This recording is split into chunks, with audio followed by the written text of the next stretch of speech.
En physique et en chimie, on modélise souvent une série de mesures par une droite. L'équation de la droite permet d'obtenir la relation mathématique qui lie les grandeurs. C'est pourquoi sa détermination est importante. Dans cette vidéo, nous allons voir comment calculer le coefficient directeur d'une droite.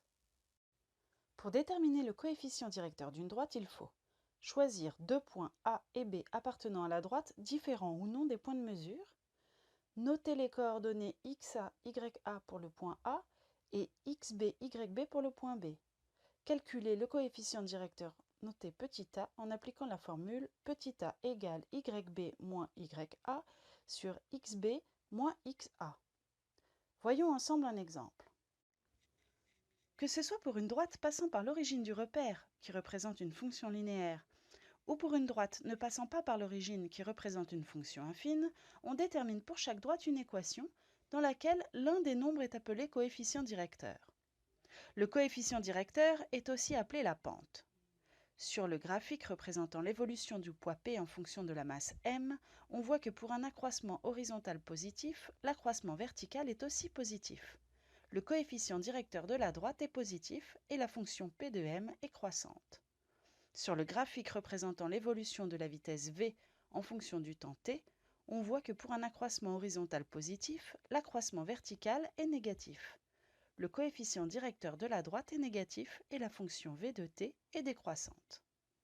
Afin d'exploiter une série de mesures, on a tracé l'évolution du poids P en newtons de différents objets en fonction de leur masse m en kilogrammes.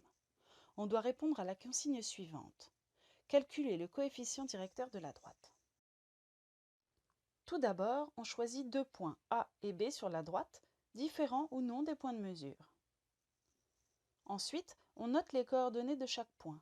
Pour le point A d'abord, l'abscisse de A se lie sur l'axe horizontal à la verticale du point A. La valeur obtenue correspond à la masse de l'objet A noté MA.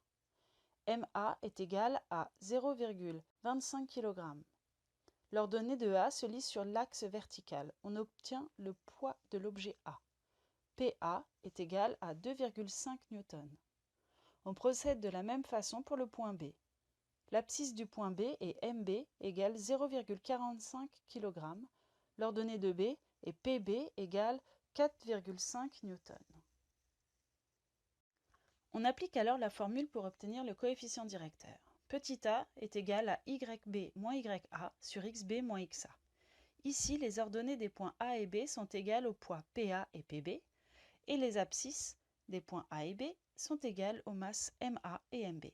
La formule pour obtenir le coefficient directeur petit a s'écrit alors PB moins PA sur MB moins MA.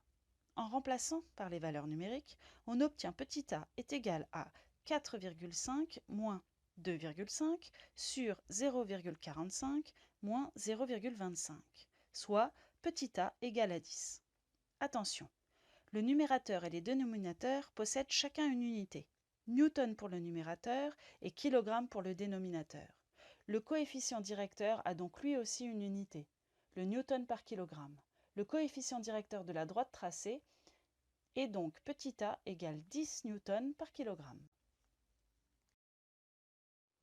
On a donc vu comment calculer le coefficient directeur d'une droite. Souviens-toi, on choisit deux points A et B sur la droite, on note leurs coordonnées, on calcule le coefficient directeur petit a grâce à la formule petit a égale yb moins ya sur xb moins xa et on détermine l'unité du coefficient directeur en divisant l'unité de la grandeur en ordonnée par l'unité de la grandeur en abscisse.